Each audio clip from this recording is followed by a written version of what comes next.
Welcome to I Bumped Into, a show about the fascinating people I meet, a podcast where they share their stories, and a platform where we ultimately learn from each other. This week I bumped into Pelagie Guerra. Is that right? Guerra. In Portuguese is Guerra. Okay, I must apologize.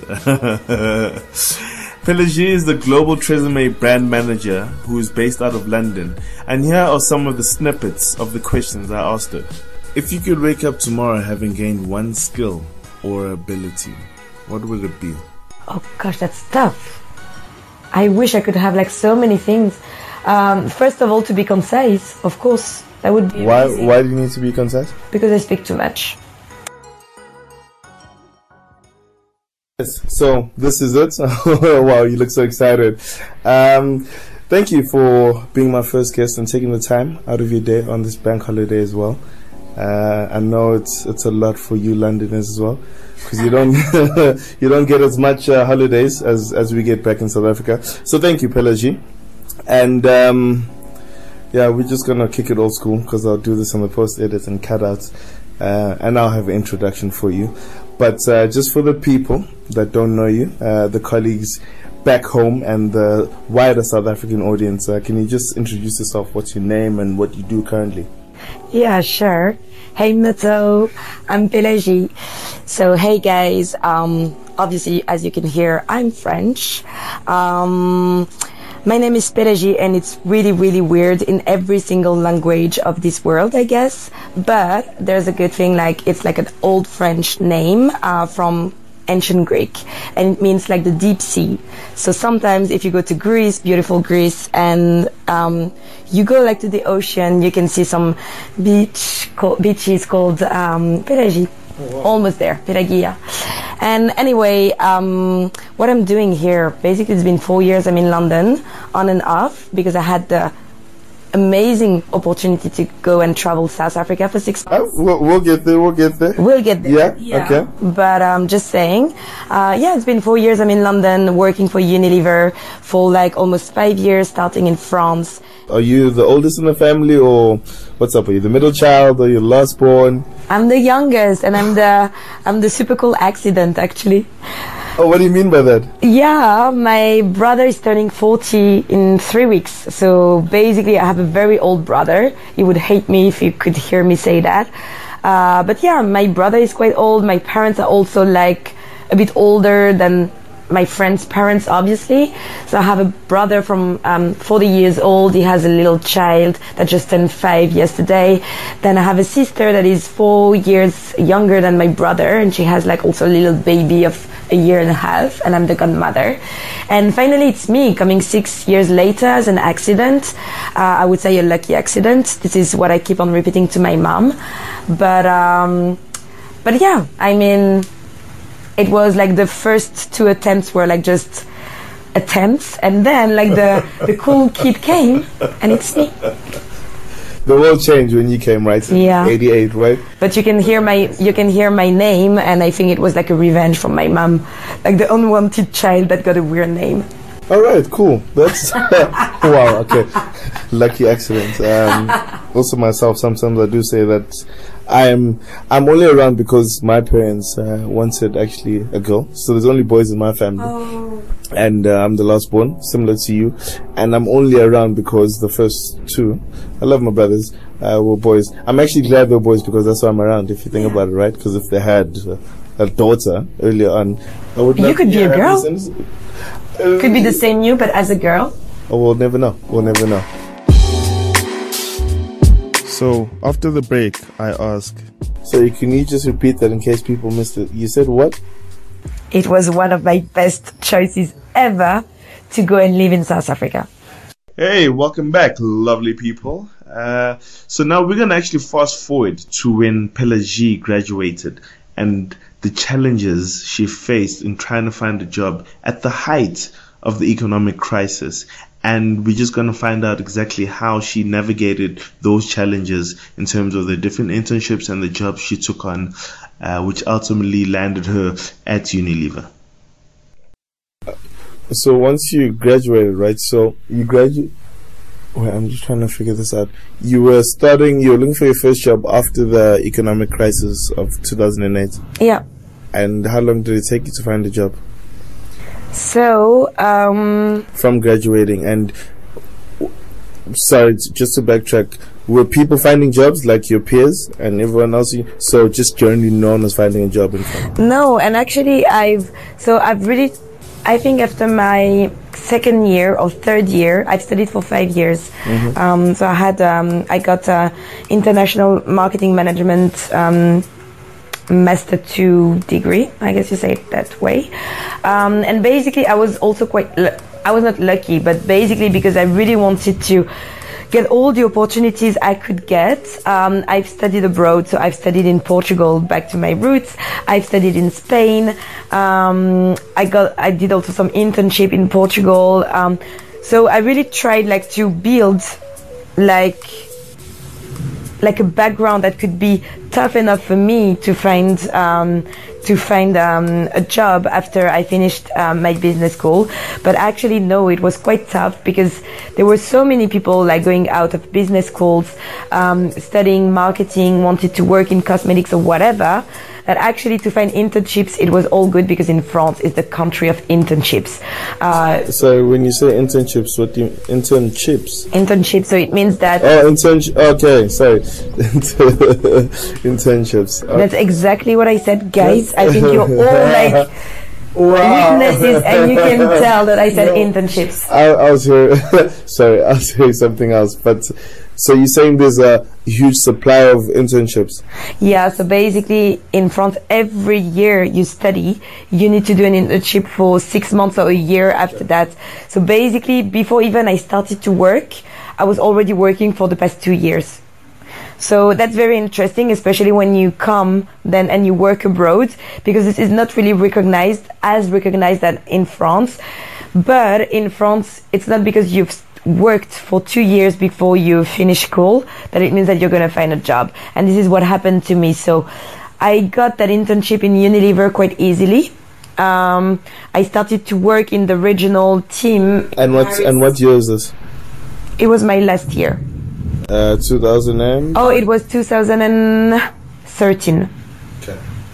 So yeah, basically when I was the crisis happened when I was in second year of university. Okay. And then I studied for 5 years, plus a year of internship. So another. And from my understanding, when you do internships, you're not studying during that year. You're just working. Yeah, I'm just working. Yeah, and you're just in a placement, basically, in a company. And so I picked Unilever thinking this is a very international company. I've always worked before in smaller company, more in the luxury field, quite niche. A lot of people wanted to work there. So I was okay, let's open up to something a bit broader and mass market. For sure there's work because this is everyday consumption. So everyone wants to, everyone needs to supply those, grocery goods. And basically this is the reason why I chose Unilever in 2013 out of other choices actually, and quite good other opportunities. And yeah, I was in the regional team working for Dove Hair. So that was my first 6 months there. And it was pretty interesting. But they forgot to tell me something, is that when I entered Unilever and I got that job, that internship, they told me, oh, actually in 6 months we're moving the whole business in Rotterdam. So I was fuck, I chose that company and that internship to basically study with them, learn with them, and then find a job. And basically I had to relocate in Rotterdam if I wanted to continue with them. So that was a bit of a challenge. And my friends were telling me, if you don't find a job in a company where you do your internship, your final internship, you're not going to find a job anywhere else. And that's true. And so just two questions leading on from that. So number one, why didn't you want to go to Rotterdam? I mean, what's wrong with Rotterdam versus London? First of all, it was already 5 years ago. And 5 years ago, I think, and I'm sorry if it's not true, but I think Rotterdam was not as developed and as fancy as it is today. Okay. It was really the very beginning. you had already like a couple of companies settled there, but it was not like somewhere you really wanted to go. Even Amsterdam, it was nice, but when you don't speak the language, when you have your whole family and everything, like your life in Paris, for instance, as far as I'm concerned, you're like, no, what would I do in Rotterdam? And my boyfriend can't find a job in Rotterdam. He doesn't speak Dutch. Okay, I'll be in an international company, but it doesn't mean there's like a place for him as well. So it was not an option at that time. So basically after 8 months, I was literally depressed of being home every day and trying to find jobs and having interviews, and was never working, or it was temp contracts, that I decided to open up my resume and to look abroad. And basically my boyfriend at that time was quite happy also for me to try and find a job in London. So this is the reason why I started to look after a job in London, and it worked very well compared to Paris. And in a month, I think I got, less than a month and 2 interviews, I got 2 jobs. So that was within Unilever, or? No, one within Unilever and the other one within Reckitt Benckiser, working for a very interesting brand that is called Durex. But working for definitely a condom brand and sex toys, because at that time they were launching the sex toys. I was like, I don't think I can tell my family that, hey, look guys, I'm a brand manager and I'm just developing like condoms, lubricants and sex toys. I was like, this is interesting. even if when now it's been 4 or 5 years that I'm working in hair care, so like developing and selling shampoos, sometimes I feel, what is the real meaning of this? I'm like, it's still better than working for condoms. Yeah, I would not be able to. So can I ask you a question? Were you going to enjoy working in Reckitt Benckiser? I would have, but they're in Zone 6, and you know how London is big. It would have been a nightmare for me to work there. Why were your parents going to feel uncomfortable? Is it taboo in France? Oh, of course it is. Of course it is. And and especially in my family, like, you don't speak about it. You don't speak about it, and it's not something that really exists. It's something that you may use, but it doesn't exist in the family. So no, it would have been a bit awkward to tell that I'm developing concepts for the next condom generation, basically. Wow. Okay, and then so I'm just, cool. I don't know what you're thinking about. I'm not saying anything. No, not even that. So I'm just okay. I'm with. Yeah, I'm back. You're back? Yeah, I'm definitely back.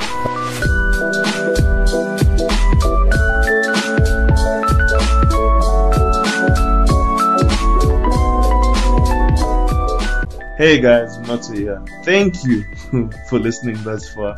I really appreciate it actually. And after this snippet, we actually go straight into why South Africa was one of Pelagie's best life choices. So can you just repeat that in case people missed it? You said what? It was one of my best choices ever to go and live in South Africa.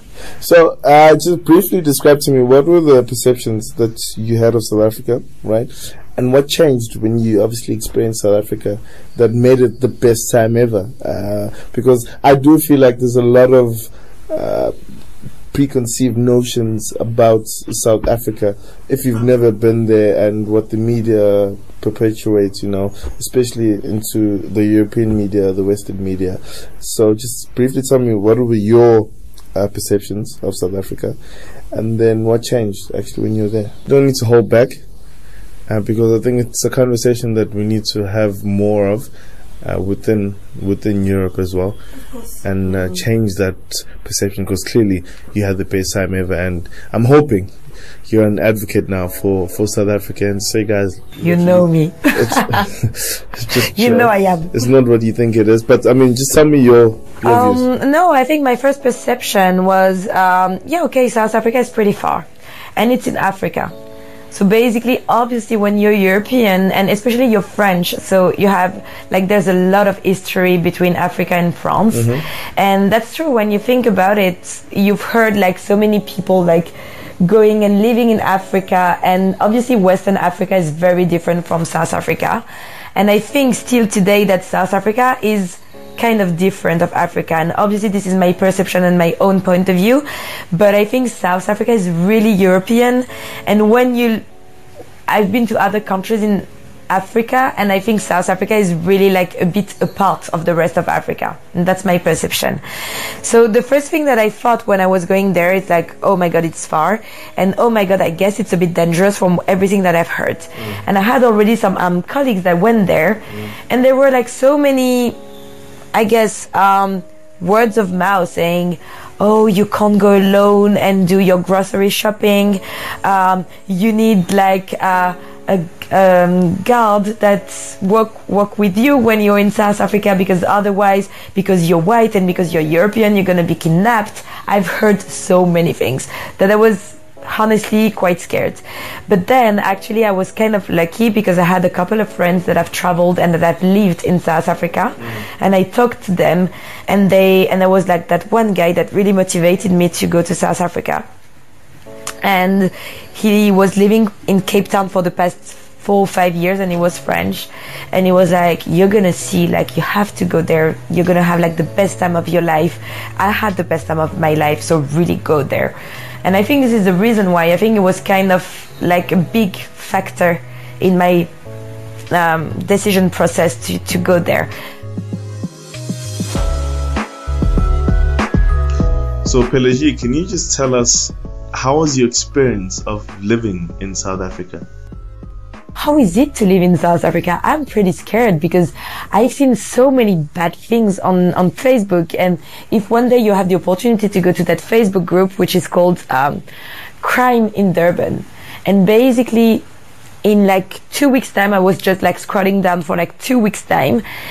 Gosh, so many kidnappings, so many people getting robbed in the street, getting their car stolen, getting their house, the door of their house broken, and people like taking everything that is there. I was like, oh my god, where do I go? And I was literally telling my friends that I would go there and I would not come back alive. And I was at the very beginning. I was pretty sure that I'm gonna get killed or whatever in South Africa. But actually, that was not true at all. And that was the perception that you may have from Europe when you don't know it. But that's very, very different. And I think now it's actually changing. I have a lot of friends like either getting married or in like relationship that just decide to go abroad and travel. And before it was always like French trend and European trend, it's to go to Thailand or this kind of like or Vietnam, this kind of destinations. But at the moment they're all choosing South Africa. Maybe I was a very good advocate because I think I promoted it so well that I should be paid by the tourism office in South Africa, definitely. But also I think like it's becoming trendy and people are realizing that Africa is becoming trendy, I guess. And they're realizing that it's not a land that is underdeveloped, and you have me to be honest. And it's not a land that is underdeveloped and very unsafe. It's really like a land that you need to discover and super rich and really developing and full of potential. So just on that, I mean, I was having a conversation with a friend of mine today in terms of this whole Africa narrative, right? And we sometimes forget a lot of the time, especially when you decide that, look, guys, Africa is not a country. I'm sure you've heard that before. Of course. And I mean, there's 52 countries that are situated in this big continent, but somehow, and I think it was really perpetuated by the West, where we always, there's that narrative of Africa just being a country. So I want to ask you, why do you do that? Is because of the Western society? I mean, when you say go to Africa, I mean, there's 52 places. I know we say Euro trip when you're coming like from South Africa, but we do say specific countries we want to do, for example, in Europe. But I don't know if you get that feeling where I'm coming from in terms of when you say Africa, it's almost like there's one big place with one big tribe or something, you know, and we have this generalized view that it's underdeveloped, there's crime or whatever, but it's so diverse, and as you say, it's a place to explore. Of course. Things, you know? So I think, European people, and Western people, basically, they may have a lack of knowledge for sure about Africa. I have to say that I think we know better what is Europe and Africa rather than the US. So that's one thing. Okay. European people are a bit more knowledgeable and know better in terms of geography. And fair enough. I mean, we've had this conversation before, and I know you know, but I mean, and it's also unfair of me to ask of you to speak for, I mean, a huge population of Europeans also that have different backgrounds. I just wanted to know, like, your view and the conversations maybe you have with your friends, because you also have some diverse friends. But again, I mean, we shouldn't have a blanket approach to say this is what Europeans think, because everyone thinks different. But obviously, there is. I mean, when I look at the media, this stigma.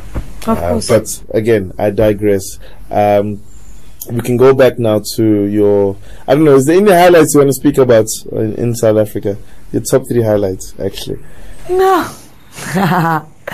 My top 3 eyes are highlights. glowing right now. Oh, You God. love this place, yeah? Oh my God, and actually today I was speaking with someone very particular from South Africa, and I was like, wow, like it's been a year. My big highlights, it's going to be very broad because I can't pick, like, I had so many moments. What's the first thing that comes to your mind when you think about South Africa? Oh, I think it's the people I met there. And it could sound a bit cliche, but literally, like, I met such good friends and such strong relationships only in 6 months that I was really surprised. And it's really like something, for instance, if you ask me what is the difference between European countries and South Africa, or like France and South Africa, I'm going to tell you directly, people are welcoming in South Africa. I remember that day I joined Unilever South Africa, and I was very scared because here we're in London, it's like multicultural. And if I want to speak French, I can literally speak French every single day, even in the office. I don't need like to have a very good English. While there, obviously you all speak very good English and you have other languages, but mainly like I knew that I wouldn't met any French people there. And yeah, I was very scared of this because I was like, okay, people are gonna come and talk to me with that strong South African accent, and I'm not gonna understand anything. And I was really, really scared about it. And at the end, when I was like sitting at my desk, I didn't even had like to go and say hello to people. They were all coming to me. And even if I was at the coffee machine and like people were saying, oh, I saw you, you're the new one sitting there. Hey, hello, I'm like the whatever brand manager, and nice to meet you and welcome to the team. I was like, what the fuck? Wow. How come people are so nice with me? I didn't do anything. Probably I'm like smiling but not even too much, and people come to me and say hello. And no, I think I made like such a strong friendships there. And yeah, that was like the first thing. South African people are so welcoming. I've never seen that in my life.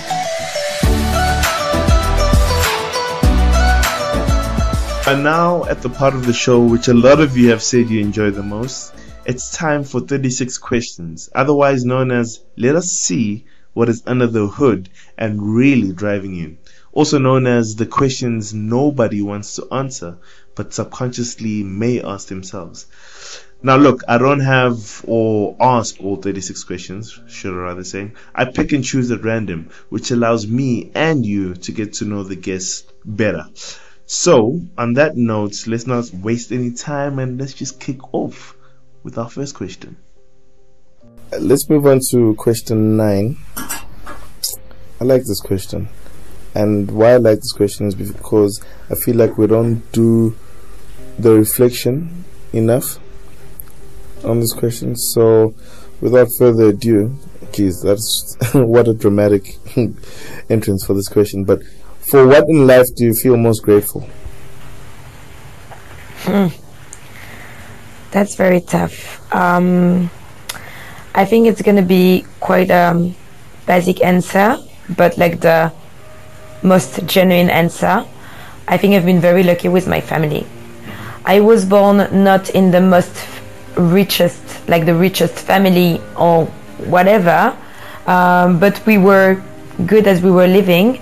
We had our own issues, like the divorce of my parents, for instance, but until now, like they've always been here for us. I always had like a great family, and now I can see that it's like prolongating with the birth of my nephews, and which are like definitely part of our family and building something even stronger. So definitely being like surrounded by such amazing people, it definitely like built me, and that was the best thing I could have. I couldn't ask for more than that. Wow. Truth. Yeah, lovely. Question 12. If you could wake up tomorrow having gained any one quality or ability, what would it be? Oh gosh, that's tough. I wish I could have like so many things. First of all, to be concise, of course. That would be amazing. Why do you need to be concise? Because I speak too much. No, what would be the main quality I would like to have gained in one night? It's probably having more confidence, knowing what I'm doing. I would never have said that about you. Alright. No, it's definitely a thing. Like being confident and 100% sure that if I'm saying something, if I'm wearing something, if I'm going to somewhere, people are gonna wait for me, be happy to see me, trust me, listen to me. That would like, you know, like the mental charge that you can have when you overthink everything. That would relieve me so much. Yeah, so I guess that would be that. Okay. Question 14. I like this one. I really like this one. I love how you really waiting in I don't know what to anticipation. No, it's a simple one. So, is there something that you've dreamed of doing for a long time? Number one. And if you have, why haven't you done it? That's a tough one. For a long time, I'm not sure what it could have been. Yeah, I think I would like to find like the right balance between my personal life and my professional life.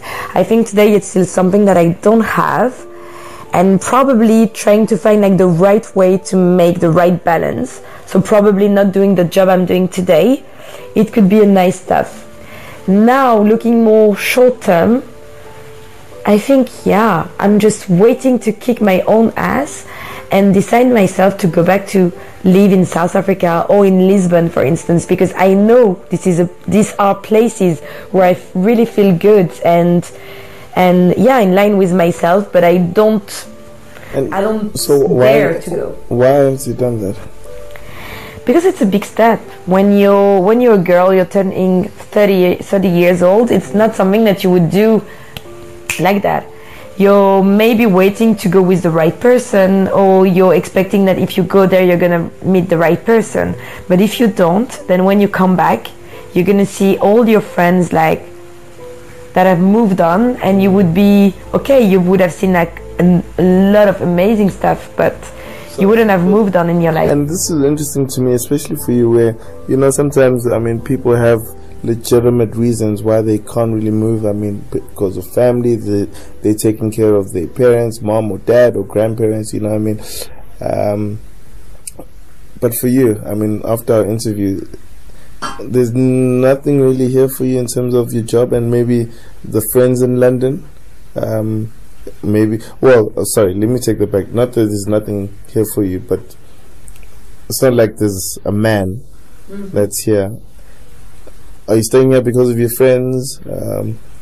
I'm staying here because I have a really good job, and I'm really like grateful for that. And I know I can probably make the difference. I can make a difference in where I work and what I work for. So this is the reason why also I'm staying. That's true that I have amazing friends here.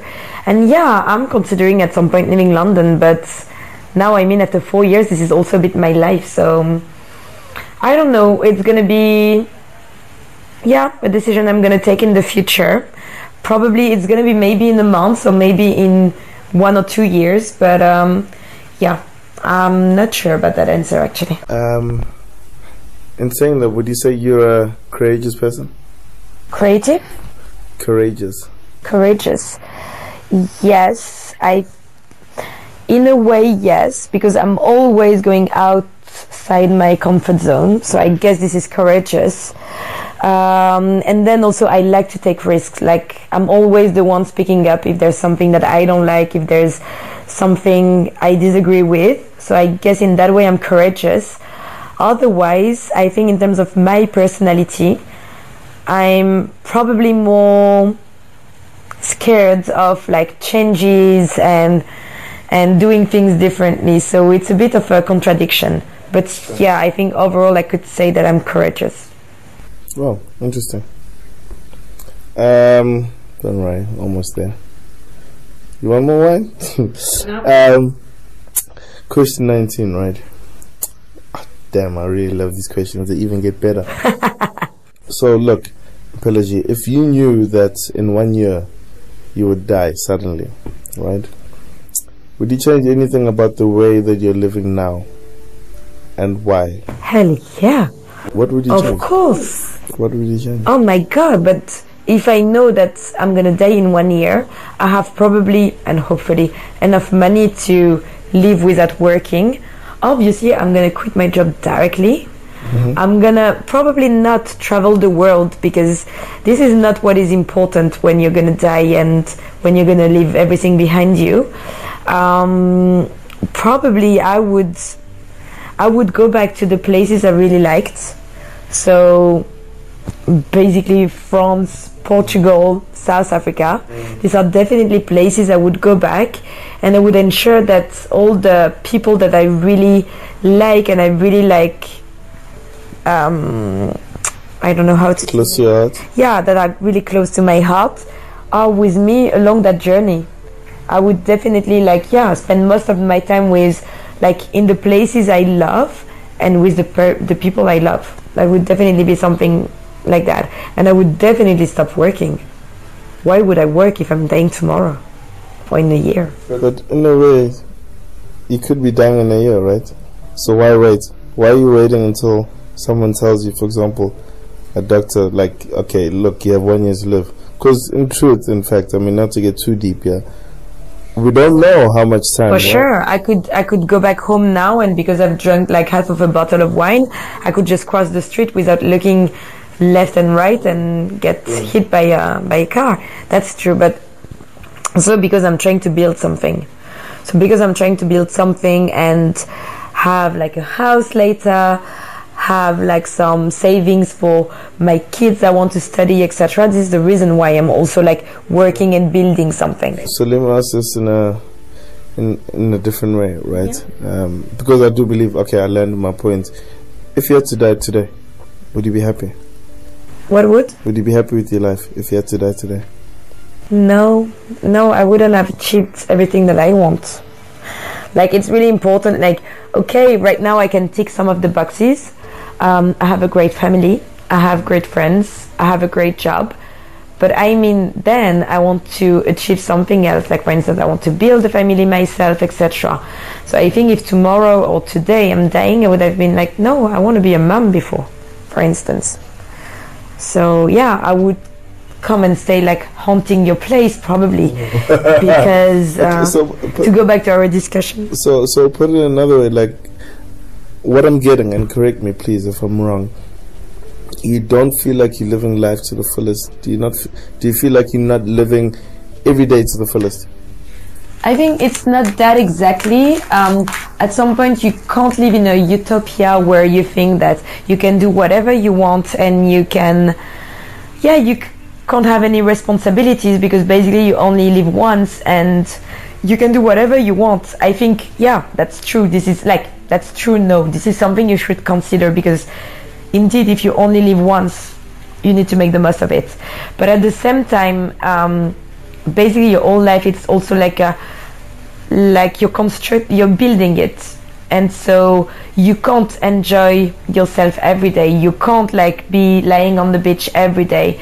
You need also to work a little bit to contribute to the society, because this is something that you enjoying and you're taking advantage of it. And if you're not contributing and putting your stone to the whole building, or do you say that in English? I'm not sure what is the expression.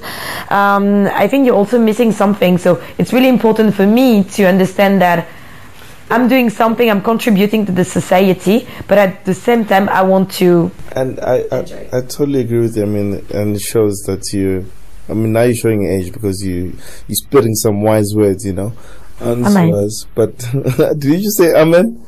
Amen. Oh, Emma. I'm like, amen. But just in saying that, but I mean, are you insinuating that by contributing to society, that is not living a fulfilled life? Or I'm just picking now on the society part, because you said, like, look, you need to obviously work and do the hard yards. Do you know what I mean? I think. And where I'm going with this is even in your work, right? I mean, you've heard the cliched sayings, and I do believe cliched sayings are they cliched because, to be honest, they are true. In terms of if you're doing what you love and what you enjoy, you're not really going to work. So for me, for example, I mean, I'm interviewing you right now, and I enjoy talking to people and hearing their stories. And I mean, we've been interviewing for, I think, about 3 hours now. Couple of hours. And but I mean, I'm not really tired. Maybe you're tired of talking. Don't worry, it's going to end very soon. The pain will end. So but do you know what I mean? Like, it's almost like it's that triangle, if you want to call it that you're contributing to society, so you feel good. You're doing what you love. Very hard to find as well. I mean, it takes some people many years, decades. Do you know what I mean? And you have good family and friends that you love, and that you tell that look, I appreciate X, Y, and Z, and you with them maybe 2 or 3 or 4 times a year in the places that you love as well. I'm just trying to make the point that you can enjoy every one of those things. Do you agree with that? I believe that, but I don't know if you do. So it's almost like, so Karen. I have 2 answers for that. The first one is, if you're thinking pragmatically and you're looking back, like, without thinking about society, about you need to pay your bills to be able to live in an apartment and get food, I would disagree with that. I think as a human being, if you really want to enjoy yourself and like live to the full, you wouldn't have any responsibilities and you wouldn't have any constraints.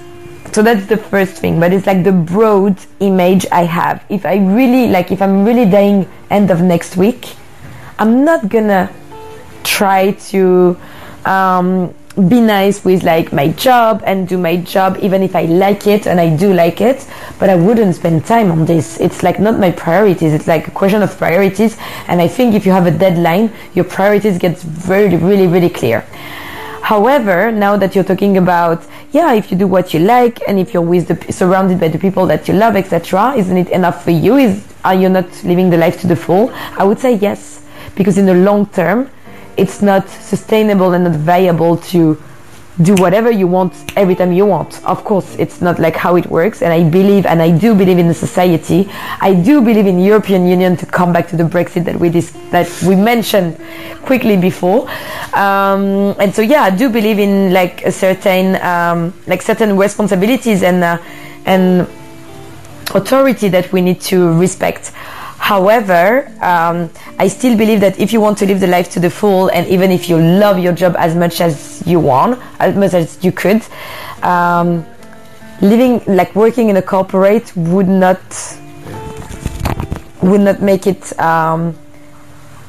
making live your life to the full. Yeah. I think I know what are your ambitions, and I think it would be, of course, for me as well, like the day I'm building my own company, I'm growing my own ideas, obviously it would be different.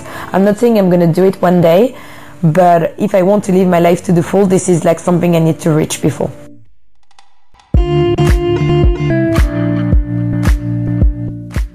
On that note, Pelagie, thank you for taking the time today, for joining us on this show. As my first guest, I really enjoyed the conversations, and I appreciate you telling us your life journey, and also you opening up. I mean, it takes a lot for someone to be vulnerable. So thank you for that. We really appreciate it, me and my listeners, fans and audience, listeners that I don't have as yet, but they're coming. Thank you very much, and until next time, hopefully we will have more interviews and more conversations around you and your life and your progress. I'm sure many people will be interested to know exactly maybe in 3 years where you are and are you living up to your potential. So yeah, maybe when I'll be a CEO, millionaire, probably CEO, it will be interesting to hear my story again. All right, Pelagie. So yeah, you have a good one. You take it easy and stay amazing. And please don't leave Noto. Stay with us in London. We don't want you to be back.